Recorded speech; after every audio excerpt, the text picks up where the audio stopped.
नमस्कार। कर्म एक ऐसा शब्द है ना जिसे हम सब जानते हैं और सच कहूं तो शायद थोड़ा डरते भी हैं।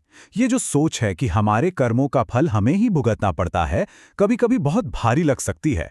लेकिन क्या हो अगर हमारे प्राचीन ज्ञान में ही इसका कोई समाधान छिपा हो? चलिए आज इसी की पड़ताल करते हैं। एक सवाल जो शायद हम सबके मन में कभी ना कभी आता है, क्या हमारे कर्मों का असर हमारी आने वाली पीढ़ियों पर भी पड़ता है? ये डर कि कहीं हमारी गलतियों की सजा हमारे बच्चों को न भुगतनी पड़ जाए, ये बहुत स्वाभाविक है। अब यहाँ एक बहुत ही दिलचस्प बात है, एक पैराडॉक्स है। जिस चीज से हम सबसे ज्यादा बुरे कर्म बनाते हैं ना, वही चीज उन्हें मिटाने की चाबी भी है, और वो चीज है हमारी अपनी जबान। इस बात को समझने के लिए चलिए एक छोटी सी बड़ी दिलचस्प कहानी सुनते हैं। ये कहानी है जीभ और उसके 32 साथियों मतलब हमारे दांतों के बीच हुई एक बातचीत की।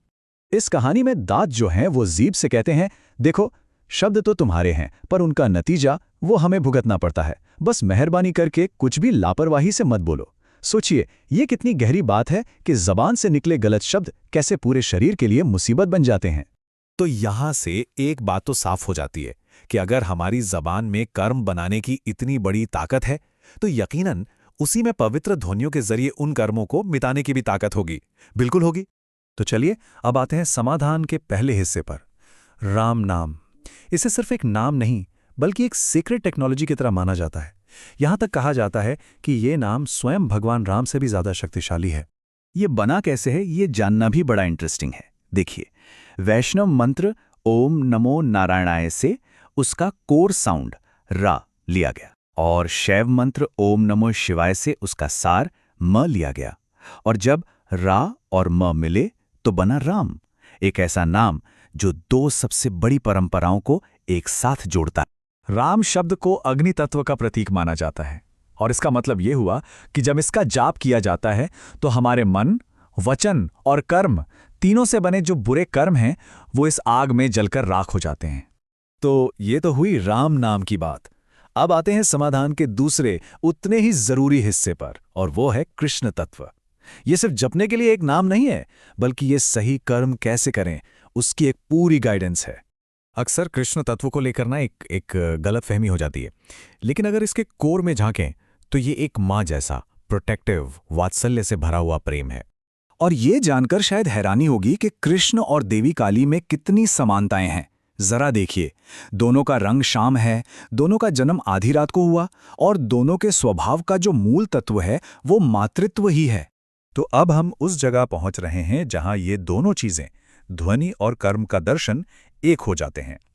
अब हम उस महामंत्र को जानेंगे जो राम की शुद्ध करने वाली ध्वनि को कृष्ण के कर्म दर्शन के साथ जोड़ता है।